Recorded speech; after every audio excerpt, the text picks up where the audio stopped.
It is 10:53. 10:53.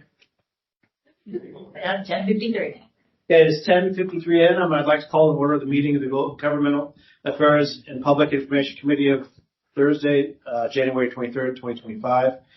Before we begin, please note this meeting is being recorded. Welcome to my colleagues and everyone joining here in person, as well as those listening on the phone.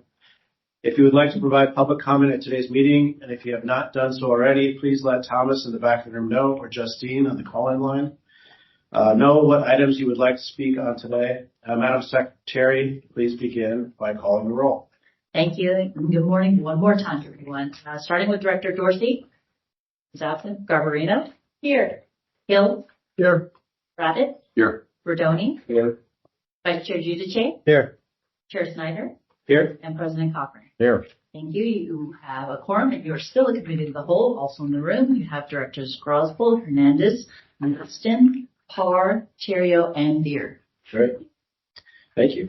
So we'll begin with agenda item number 3, which is to approve award of contract number 2024-MD-009, advertising services to Lamar Transit LLC, and our marketing communications director, Dana Taylor, is here to present the report. Dana, please. Good morning, members of the committee. Good morning.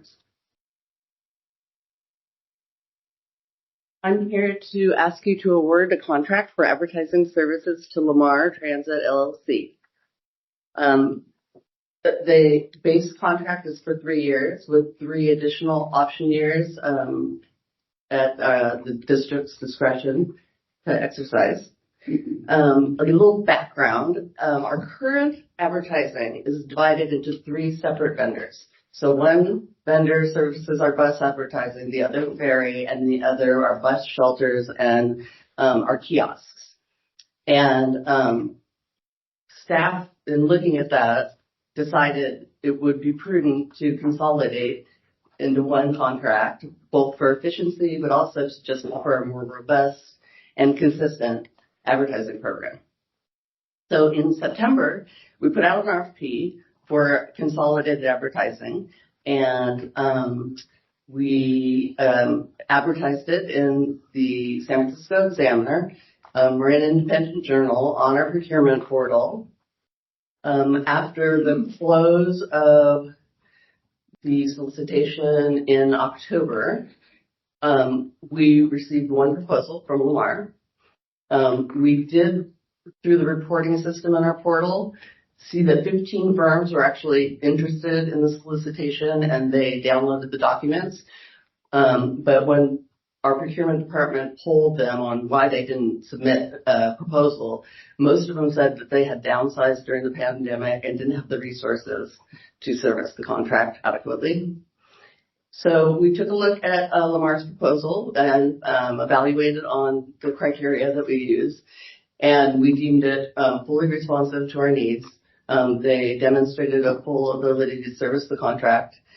And I would like to say also of note that Lamar Transit has been our bus advertising vendor for over 12 years, and they have proven to be a really competent, reliable, and responsive partner to us.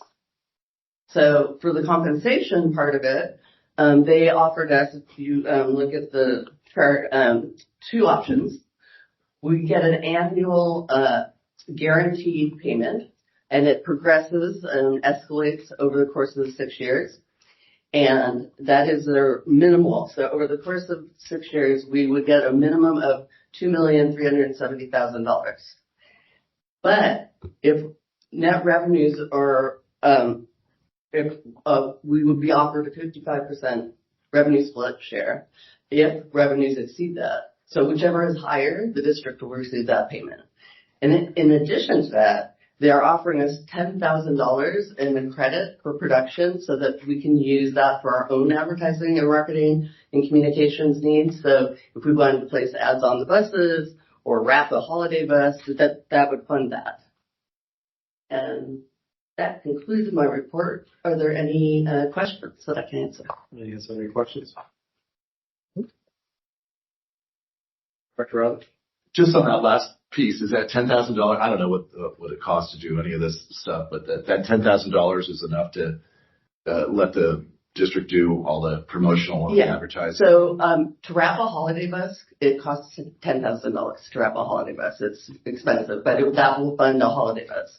And as far as advertising goes, if we wanted to advertise like we're hiring bus operators or advertise our pre-apprenticeship program with the Santa Rosa Junior College, those campaigns usually run in the 7,000 range. So it would fund, something significant.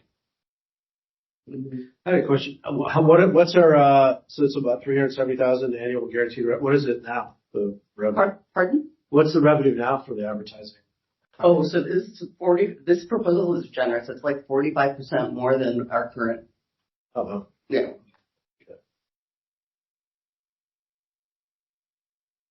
Any other questions? any other questions?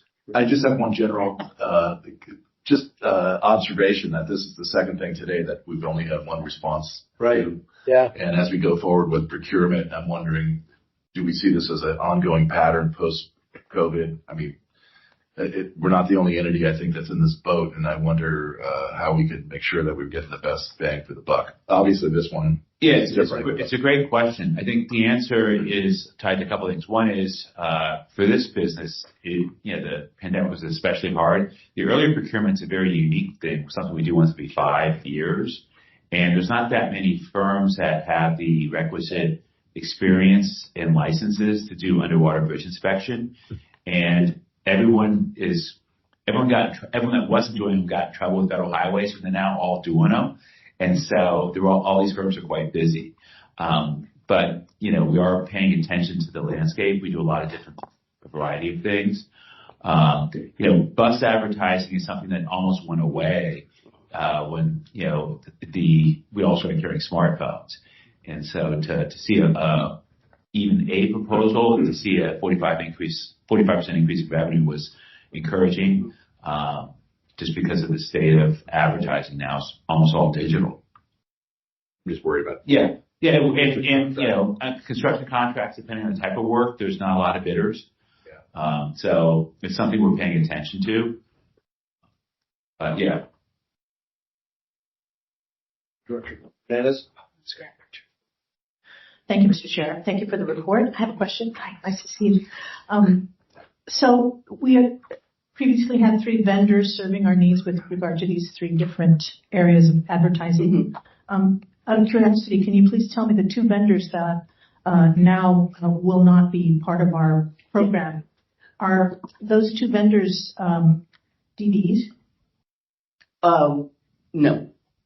Thank you. Okay. That answer your question? Director Hernandez? Yes, thank you. Any other questions? Right. Would anybody from the public? We have no public speakers. Okay, so that concludes the discussion on the item. Should we call for the? Yeah, look for a motion. Oh yeah, looking for a motion. Move approval. So moved. All right, second. You got you. Yes, we'll do a voice vote. All in favor? Aye. Opposed? Item passes. Thank you, colleagues. Okay, we'll move on to item 4 on the agenda, which is public comment. Madam Secretary, is there anyone wishing to address this committee? We only have staff on the line, so we have no public commenters. Okay. I guess we'll have a short, gappy. What? That's a certain. I said they don't get to talk. Yeah. So thank you. We've reached the end of the agenda. May I have a motion to adjourn?